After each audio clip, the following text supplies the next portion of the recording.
This is Buster Boyd, and I am a bespoke barber. So, I wanted to talk today briefly about how to become a better barber. And these are things that I've been thinking about primarily for myself. So, please understand that when I speak about a lot of these topics, it's because these are the things that I'm uh, thinking about applying in my own practice and doing in my own career to make myself a better barber. And I definitely feel the desire to share these uh, thoughts with other people who want to do the same thing. Today, specifically, I want to speak about my experience getting my cosmetology license and how that impacts my ability to be a better barber. So, I attended school for cosmetology over the course of about 15 months and 2,000 hours. I had the choice here in my state to either go to a barber specific school that taught just barbering or going to a full cosmetology school. Um, Here in my state, the cosmetology license includes also a barber's license. And it is possible to go to the state board and take a test to be a barber and a barber only. But taking the cosmetology state board test includes a barber's license as well. And so, even though the tuition was about twice as much and the coursework itself also was significantly longer, I decided to go to cosmetology school instead. And for various reasons, I don't regret that decision at all, and it was one of the best times of my life.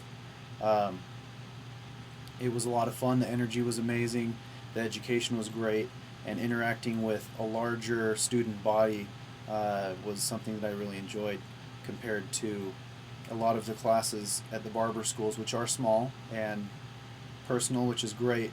I had the opportunity of working with and competing with over 200 different students, which really helped me to up my game a little bit and make me sharp and quick and strong. So I am really grateful for my cosmetology education for that purpose. But also, I wanted to talk about how cosmetology and that education made me a better barber. So there are several things that I learned in dealing with both men's and women's hair. One of the first things that really set that education apart from a more traditional barbering education is I learned a lot about color. And color is not only important when it comes to helping someone establish their style and maybe revamp their look, but if you think about it, color is important because whether or not you use it every day in what you do, it's very profitable for one. It is one more way for you to make more money. There's only so many hours in the day, and you've only got so much time and energy. So anything you can do to increase your profitability per hour is something to consider. And color is definitely one of those things, whether it's fashion colors or gray coverage, it's just more money in your pocket for sure, as well as the potential to sell more product. So, beyond that, I know that there are a lot of aspects regarding the chemistry of hair, pH, working with ammonia, and you know, playing with the alkalinity and the acidity of hair, understanding the conditioning that comes pre and post color treatment. I feel like that's made me a more knowledgeable and complete stylist and barber as a whole. I think that if I had skipped that color education, there's a lot about the chemistry of hair that I would never have known about. The way that hair behaves and responds, and if beyond all those things as well, it gave me a working knowledge and understanding of good and bad ingredients in shampoos, conditioners, and styling products. When you're working with chemically damaged hair and you're understanding how to condition it and nurse it back to health, I think that's valuable education, and I'm glad that I got that through the color theory that I learned in cosmetology school. The next thing that I learned a lot about working with women's hair in addition to just men's was the styling aspect when it came to doing shampoo sets and roller sets to curl hair, wet sets, finger waves, learning how to rouge or back comb, back brushing hair, styling hairs in updos for photo shoots and fashion shows. Um, and it taught me a lot more about how to manipulate hair.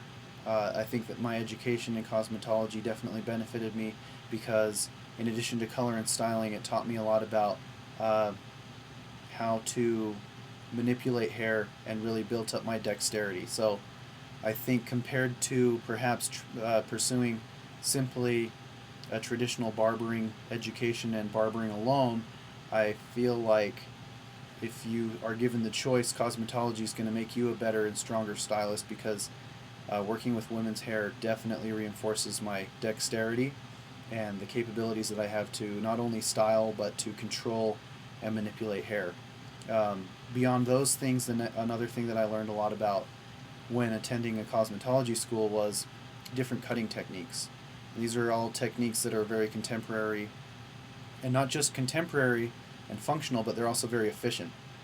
We had the opportunity to study various razoring techniques that texture and remove length and weight at the same time, cutting hair with a straight razor, carving combs, and sculpting razors, as well as clippers, scissors, fingers, combs, which I thought really broadens my arsenal of techniques and makes me a better stylist and more of an asset to the industry. So cutting techniques was definitely a big thing. Point cutting, understanding how to not only remove but also how to build and move weight within a haircut. All of this knowledge I definitely gained from doing women's hair, and it's something that I apply to doing men's hair every day as a barber, whether it is a taper that builds in weight and length to the back, or men's shag, understanding how to build up weight, graduate weight, remove weight, and also how to move weight and create movement in hair. It was all very beneficial to everything that I feel like I'm capable of doing now with men's hair as a barber. So I'm really grateful for that.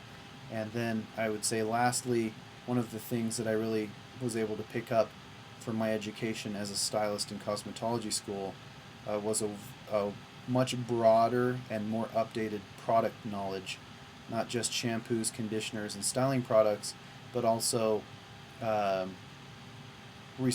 restorative products, products that deal with thinning hair, building texture into the hair, how to enhance the texture of hair or straighten. All of these things are very relevant to styling and cutting men's hair, and so I'm glad that I learned them. And I don't think that I may have learned those things as completely as I did if I weren't in a cosmetology program that taught me not just the men's side of hair, but also the women's side of hair. So, in addition to basic product knowledge, something that I was grateful to learn a lot more about is also not only the good product, but the bad product. Understanding what it is that harms a color or can be hard on weakened hair. Things not to use on fine hair, but things that you might need to use on medium or coarse hair. All of these things, for me, were very much enhanced and expanded by doing both men and women's hair. So my advice to any of you who are looking to become barbers or are looking to become better barbers than you currently are, I hope that doing women's hair doesn't seem as too much of a distraction to you from what you're doing, or even that it might be extremely intimidating, but I can tell you that there's a lot to be learned. I would not shut the door to doing women's hair, long layers, short women's haircuts, understanding the difference between a short men's haircut and a short women's haircut, understanding what's masculine and what's feminine, and using those bits of knowledge to make yourself a better stylist. I wouldn't suggest isolating yourself in any way. I know that time is money and we're all just trying to make a buck, but if you've got the time and you've got the commitment, I assure you that there is much to be learned by working with women's hair. And I assert that doing women's hair and working with women's hair has made me a better barber and a more complete barber. And so there will be a lot more videos and commentary on how I think things that I think I can do for myself to become a better barber, and I'm always happy to share those things with people who ask me questions and are seeking to be better barbers themselves. So thanks for watching. If you have any questions, please feel to submit any questions on the comments below or sending me an email. And thanks for watching.